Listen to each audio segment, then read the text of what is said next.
చిరంజీవిని film federation సభ్యులు కలిశారు. ప్రతి యూనియన్ తో భేటీ అయ్యి వారి సమస్యలను చిరంజీవి తెలుసుకుంటున్నారు. మరోవైపు ఫిల్మ్ ఛాంబర్ లో నిర్మాతల భేటీ ముగిసింది.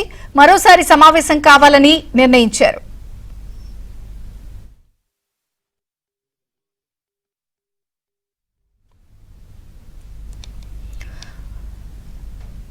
చిరంజీవిని ఫిల్మ్ ఫెడరేషన్ సభ్యులు కలిశారు. ప్రధానంగా క్రాఫ్ట్స్ కి సంబంధించిన సమస్యలు వాళ్ళు వివరించే ప్రయత్నం చేస్తున్నారు. ప్రతి యూనియన్ తో భేటీ అయ్యి సమస్యలు తెలుసుకుంటున్నారు Chiranjeevi. Updates film correspondent Srujan అందిస్తారు. సృజన్, చంద్రిక, నిన్న నిర్మాతల్ని కలిసిన తర్వాత ఈ రోజు ఫిల్మ్ ఫెడరేషన్ సభ్యులతో చిరంజీవి నివాసంలో సమావేశం అయ్యారు. 13 యూనియన్లకు సంబంధించి వేతన పెంపు ఎవరైతే కోరుకుంటున్నారో వాళ్ళందరితో కూడా సమావేశం అవడం జరిగింది. ప్రతి క్రాఫ్ట్ తో ఆయన విడిగా మాట్లాడుతూ కూడా వారికి అంతర్గతంగా ఉన్న సమస్యలు ఏంటి, వేతన పెంపు ఎంత ఉంటే వాళ్ళు సర్వైవ్ అవ్వగలరు, ఇలాంటి అన్ని విషయాలని కూడా అన్ని వైపుల నుంచి కూడా వాళ్ళ దగ్గర నుంచి చిరంజీవి తెలుసుకుంటూ ఉన్నారు. దీంతో పాటు మరోపక్క నిర్మాతలు ఫిలిం ఛాంబర్ అధ్యక్షుడితో కొద్దిసేపు సమావేశమైంది. ఆ సమావేశం కూడా ముగిసింది.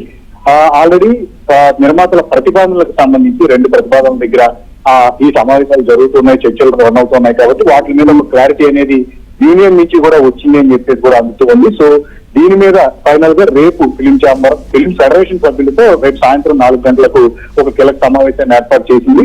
అంతమంది ఈ రోజును బట్టి వస్తున్న ఈ చర్చలకు ఒక ఎండింగ్ అనేది రేపు ఉంటుంది అని చెప్పేసి ఒక ప్రచారం అయితే ఇప్పుడు మొదలైంది. మరి చిరంజీవితో మాట్లాడిన ఏవైతే ఫెడరేషన్ నాయకులు మరి కొద్దిసేపట్లోనే వాళ్ళు నివాసం నుంచి బయటకు వచ్చిన తర్వాత మీడియాతో మాట్లాడనున్నారు. చిరంజీవితో వాళ్ళు ఏం సమస్యలను వివరించారనే దాని మీద కూడా వాళ్ళ నుంచి కూడా ఒక క్లారిటీ అయితే రానుంది. ఇక రేపు ఛాంబర్ నుంచి ఆహ్వానం వారికి అందిందా లేదా, ఫైనల్ గా రేపు అసలు ఈ సమస్య అనేది కంప్లీట్ గా పులిక్కి వస్తుందా అని చెప్పి ఒకదాని మీద కూడా మనకి ఒక అప్డేట్ అనేది ఈ రోజు వచ్చే అవకాశం కనిపిస్తూ ఉంది.